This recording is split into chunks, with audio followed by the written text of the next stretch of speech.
tempat mandi banduan. Okey. Banduan kita tak gunakan mandi ogil. Kita akan bagi tuala tutup ni, dia ada tutup bahagian depan dia.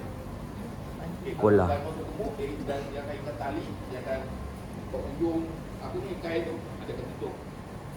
Okey, cara banduan mandi, banduan akan keliling kolam. Kita akan mandi dengan Ayuh. kiraan. Contohnya lah banduan dah keliling kolam. Pakcik dah cakap, okey, angkat gayung, banduan kena angkat gayung. Pakcik cakap satu, dia kena mandi. Kedua, mandi. Kena sama-sama serentak. Masuk yang kali kedua, kedua, mandi. Sampai 5, stop, suruh disabut, gosok gigi atau shampoo.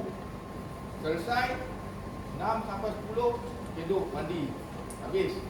Kalau ada sabun dekat ke tak ada, kita akan tukar dengan banduan air. Hasil. Okey, yang ni pula bengkel jahit.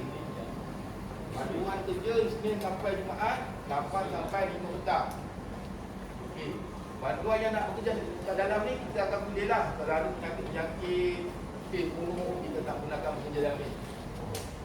Okey, bila banduan masuk dalam ni kita akan kunci. Kalau dia nak pergi bilik air ke apa, dia akan pergi hujung sekali. Hujung tu dulu, dia punya bilik air. Okey. Yang belakang besar tu ada nampak yang besar tu? Nampak. Okey, itu adalah kamera telefon daripada Jepun. Dia punya tangga gambar dekat belakang akan dekat belakang ni. Nanti ada masuk dalam ni, ada keluar kat belakang, boleh kita tengok kamera tu. Okey. Kumpul masuk dulu. Okey, masuk. Apa? Ini lah. Itu punya besar aku cakap tak tahu.